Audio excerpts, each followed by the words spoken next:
Late one evening in the quiet hills of Galilee, Jesus said something that would eventually get him killed. He wasn't talking about love. He wasn't talking about forgiveness. He was talking about God. But not the God you think. For 2,000 years we have been told that God is love, that He is the Father of light. Yet open the Old Testament and you meet a different entity entirely. Late one evening in the quiet hills of Galilee, Jesus said something that would eventually get him killed. He wasn't talking about love. He wasn't talking about forgiveness. He was talking about God. But not the God you think. For 2,000 years we have been told that God is love, that He is the Father of light. Yet open the Old Testament and you meet a different entity entirely. You meet a being who commands the slaughter of entire cities, a being who demands the blood of infants, a being who drowns the world in a fit of rage and requires the smell of burning flesh to be appeased.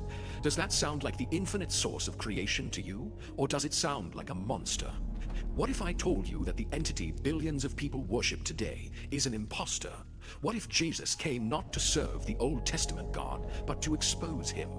This is the Gnostic truth. It is the secret teaching the church burned libraries to hide. The God of the Bible has a name, but it is not Father. It is Yaldabaoth, the Demiurge, the chief archon. And today, we are going to prove it. We are going to look at 5 undeniable verses in your own Bible, verses you have read 100 times but never truly saw. By the time we get to proof number 3, you will understand exactly what this entity has been feeding on for millennia and why you feel drained every time you pray to him.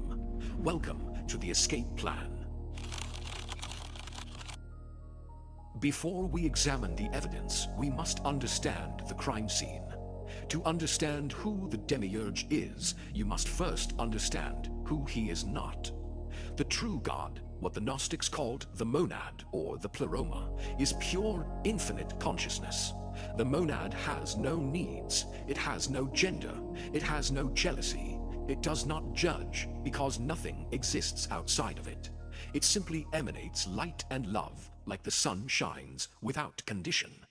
But the world we live in, this material prison of decay, death, disease, and suffering, the monad did not create this. A lower, flawed entity did. The Gnostic texts found in the Nag Hammadi library in 1945 describe an event called the Error of Sophia.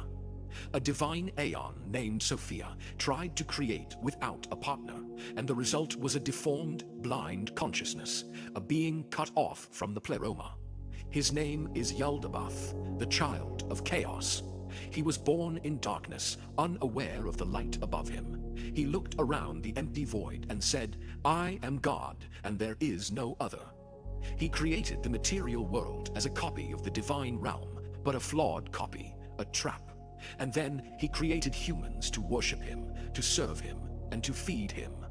This sounds like science fiction until you open the Bible. When you read the Old Testament with this key, the lock opens instantly.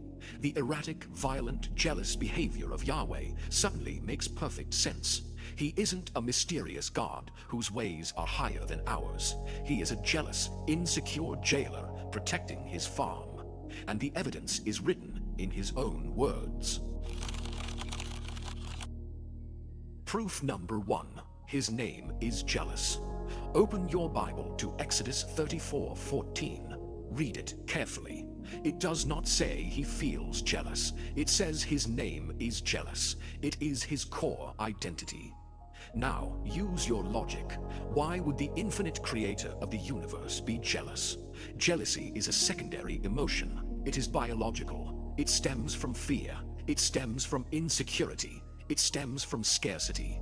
You only get jealous when you are afraid someone else is going to take what is yours. You get jealous when you feel threatened by a competitor. If you are the supreme God, the only God, who are you jealous of? The monad knows no jealousy because nothing is separate from it. It is the all. But the demiurge, he knows he is an imposter. He looks up and he senses the pleroma, the true light above him. He knows there are other forces greater than him, and he is terrified. Terrified that his creation, the humans who carry the divine spark, will discover the true Father and stop worshipping him. So what does he do? He acts like a narcissistic, abusive